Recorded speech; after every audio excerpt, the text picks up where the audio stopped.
Sunday కదా బోర్‌గా ఉందంటే పిల్లలు భైరవకోన టూర్‌కి వెళ్ళామండి. ఇది సీఎస్‌పురానికి 25 కిలోమీటర్స్ దూరంలో ఉంటుంది. ఇక్కడ అంతా కూడా చెట్లతోటి చాలా పచ్చని వాతావరణం కనిపిస్తుంది. ఇప్పుడు మనం చూస్తున్నటువంటిది ఇక్కడ వాటర్ ఫాల్స్ అండి. ఈ వాటర్ ఫాల్స్ సమ్మర్ అయ్యేసరికి కొంచెం వాటర్ తక్కువగా ఉంది. వింటర్‌లో అయితే ఫుల్ వాటర్‌తో చాలా అందంగా ఉంటుంది ఈ ఏరియా మొత్తం కూడా.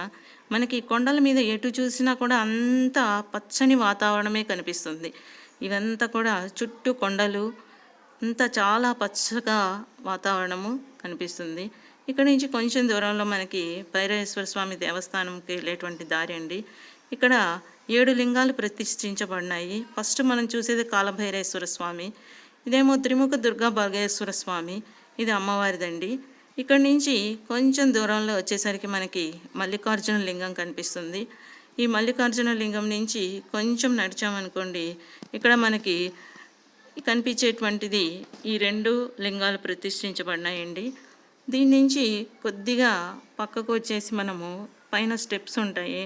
ఆ స్టెప్స్ ఎక్కి వెళ్ళామనుకోండి, ఆ స్టెప్స్ మీద నుంచి మనకి పైకి వెళ్తే మనకి ఇంకొక లింగం కనిపిస్తుంది.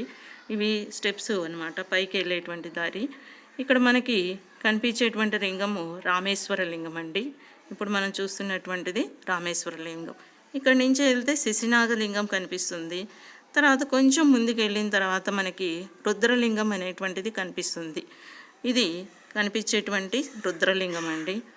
ఇక్కడ నుంచి రుద్రలింగం దగ్గర నుంచి కొంచెం పైకి వెళ్తే అక్కడ మనకి అఖండ జ్యోతి కనిపిస్తుంది. కార్తీక మాసంలో దీన్ని వెలిగిస్తే సంవత్సరం మొత్తం కూడా వెలుగుతూనే ఉంటుందంటండి. ఇది దీని యొక్క ప్రత్యేకత. ఇక్కడ మొత్తం మనకి 7 లింగాలు కనిపిస్తాయి. మీకు ఈ వీడియో నచ్చితే లైక్ చేయండి, సబ్స్క్రైబ్ చేయండి. Thank you for watching this video.